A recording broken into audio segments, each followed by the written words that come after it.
So we've been doing forms and we've been putting things into list boxes or manipulating forms, but then once we close the form, the data goes away.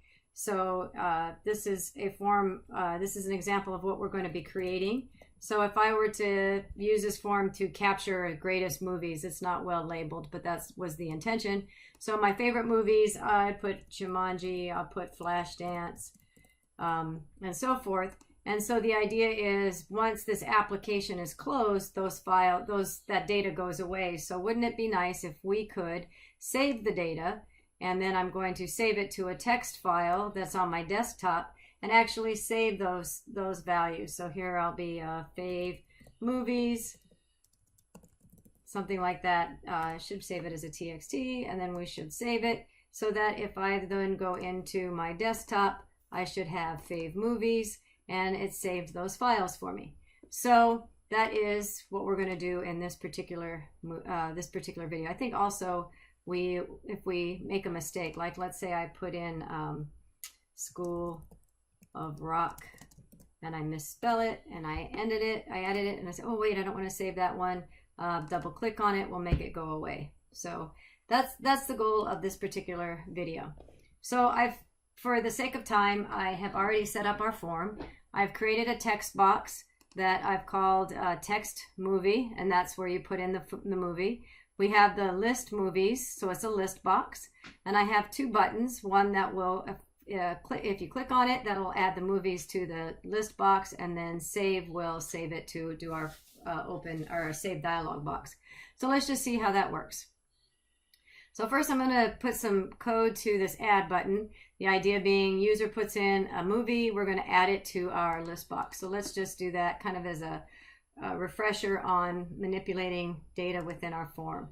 So in my event method, my button add click, we're going to list movies, that's the name of that list box, .add, .items add. So we're going to add to the items add, what was it, text movie .text. So pretty straightforward. So just add those movies onto the list box, and then we'll set our text box back to a blank to allow us to put in some more movies, and then let's set the focus, text movie focus, and that's a method. All right, so let's see what we've got so far. So if I run this, I have nothing in here, so I'll put in Jumanji and add. Sure enough, it added it. It left this text box blank, made this text box blank, put my cursor back there, and then I'll put in Flashdance and add. All right, so that part's working. So now let's address that double click. So if I double click on one of these items, then it'll get removed from the list box here. So let's make that happen. All right, so the easiest way to do that is to, let's see, come back into our list box, which is called list movies. I'll go do my events, which is that lightning bolt. And then I'm going to find the event titled double click. There's a double click. So if I double click in the double click box, then I get the event for double clicking on that item. So what we'll do here is I'm going to put in a string movie. This is the name of the item I'm going to want to remove. List box. Let's see what I do. List box. I guess it lists movies. There we go. Okay. Selected item. And let's see. If I leave it as is, I'm getting an error message, aren't I? And that's because listbox movies .selected item is returning an object, and I have a variable of a string. So what I'm going to do is I'm going to do two things. One, I can convert the object to a string so my data types match. The other thing you can do if you want, or another useful keyword is var. And var says, I'm not really sure what's going to come back, so except kind of a generic data type, if you will. So either will work. I'll use var.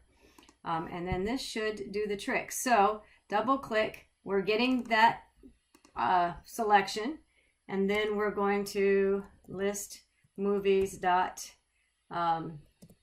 items dot remove, and we'll remove that item. Remove v, there we go.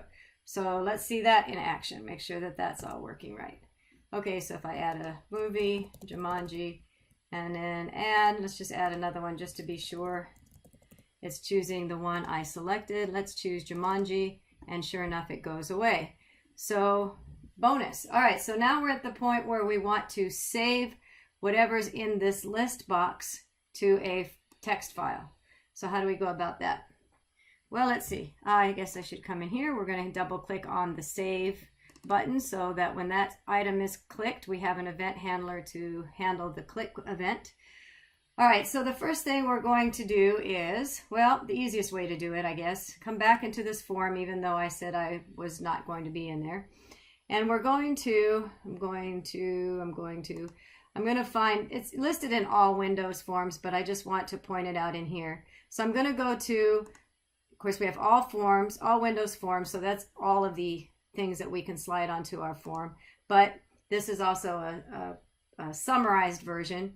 So just to bring it to your attention, I'm going to hit the dialogues option, and then I'm going to choose, we're doing a save. So I'm going to put save file dialog onto our form here.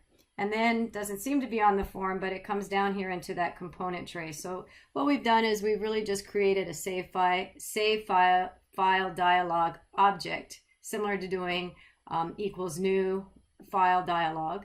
And then we can manipulate that from here. So we've got that on our component tray. I think it's called a component tray. And so now we can use it. So that was called save dialog. We can change the name if we want, but I'm just going to keep the default. So the first thing I'm going to do is save dialog, and then we're going to do what's called show dialog method. And all that does is, let's just run it. All that's going to do is pop up the very familiar save as dialog box you're used to seeing in just about every Windows program you've ever done. And if you've done Windows programming recently. Back in the 90s, it was just a black screen, but that's a different ballgame. All right. So one thing that we can also do is I'm going to apply a filter. So I'm going to take that save dialog and then filter. There it is, equals. And you can create a string that is probably best just to show it to you rather than try to explain it. So I'm going to choose text files. I need to use what's called this pipe, which is above your backslash key, shift backslash key. It's a straight line. Pipe, and then I'm going to put asterisk.txt. And what you're going to see that do is, let's just run it. So now when I choose save, you'll see that it filters out what's available, what files are available to be displayed here in, I can choose more. Maybe I needed some, we can just close that out. You can also do, again, I'm going to do a pipe, maybe all files. And then we pipe, and then that would be an asterisk dot asterisk. So now if we run that, we will see save, and you'll see that change to all files. So this is the way to filter the view that's being shown here in the open box. So you're familiar with how it works, you just maybe haven't seen it. Like you get to program and make it work. Okay, fantastic, very exciting. All right, so now we've got our open dialog box open. The next thing we're going to do is we are going to set this show dialog box returns an object called dialog result. So let me dialog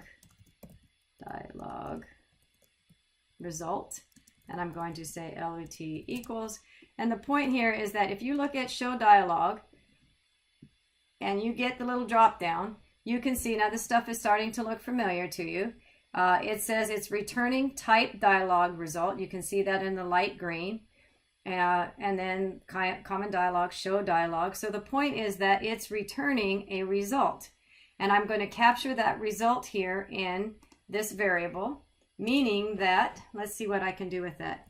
If result is equal to dialog result, dialog result dot. Now I get these are things that this dialog could return. In other words, if the user typed in cancel, they hit the cancel button, then we know that they chose the dialog, they hit the cancel button, and we're just going to return without doing anything. Because in other words, what am I missing here? If result equals dialog result cancel, what am I missing here? Oh, double equals. Catches you every time, doesn't it? Okay, there we go. So if the user clicks on the cancel button, they didn't really want to save, and so we don't want to do anything. We don't want to obviously save something that wasn't necessary. So otherwise, they didn't hit cancel, they hit save. And so what we're going to do then is set up a scenario where we're going to save that data to a file. So the first thing we do is we're going to use what's called a StreamWriter class. StreamWriter class. And you can see that I'm getting all this red squiggly lines. Well, StreamWriter is something that we get from, these aren't being used, so I'm going to get rid of them, is something we use from system.io namespace. So we're going to use system.io. Now I've got my StreamWriter equals new StreamWriter, and StreamWriter then is wanting to know what is the name of the file that it needs to create a stream to. In other words, a one-way communication with a file that, in this case, we're going to write to. So we're going to use our save dialog that we set up. Let me get rid of this window because we don't need it anymore just for real estate. Save dialog dot, and then file name. So in other words, whatever file name that user entered, we're going to grab that name and open up a stream between our application and that file name that they wrote in. So the next thing to do is to loop through all of those items that are in our list box, all of our movies, and write them. We're going to write them line by line via this stream to this file. So we need to loop through for each.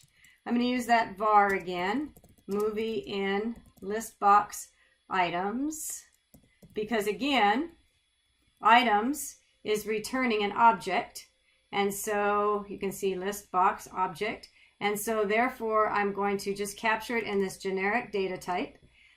For each var movie in list movie items, then let's see, we need to write, so we're going to take that StreamWriter that we set up, and then just like we did with console, we're going to use write line. So we're going to write line by line to that stream that we created, this value. So, oops, maybe semicolon. So line by line, loop through all the items we have in the list box. That's what we're putting into movie. Write it line by line to that stream, which is a connection to our application, to our file. And then the important part is if we stop at this point in time and we look at that file name that we created, there's nothing in it, because in order to actually close that stream and write the data, we have to close it. So we're going to close the stream, and that's going to write to that file. If you leave this out, you'll go to that file, you'll see the file there, but there won't be anything in it. So you need to make sure you do this close. So let's just run through this and make sure it works. So I'm going to type in a movie. Bet you didn't guess I was going to put Jumanji. And then I'm going to click add, and then we'll put Flashdance and add, and then School of Rock and add. Oh, I don't want to put School of Rock. I'm going to double click on that. It went away. Perfect. This is exactly the way I wanted to do it. So I'm going to click on save, and it pulls up this open dialog box. It's defaulted to the text, which is what I was hoping for. So we're going to go to desktop, and I'll call it Fave Movies. And I think I can leave the TXT off and it'll do it automatically. Do I want to replace it? Sure, I want to replace it. And boom, there it is. So let's just go into our text file, desktop, and Fave Movies, and you can see those files are there. So let's just add another one to make sure. What's another? I guess I'll put School of Rock back in here, just because I want to make sure that when I overwrote my movie that I actually made the changes. So let's do the save again. I'm going to again say favemovies.txt. That seems good. It already exists. Let's just make sure for testing purposes that it did in fact favemovies.txt, just School of Rock is there. So you can see that I'm overwriting a file, or in this case I was overwriting a file that was already there, but it would have created the file had the file not already existed. So in this particular video then, we saw how we can use the save button and create a save file dialog object and utilize some of its methods and properties in order to save a file to our desktop or anywhere on our local computer.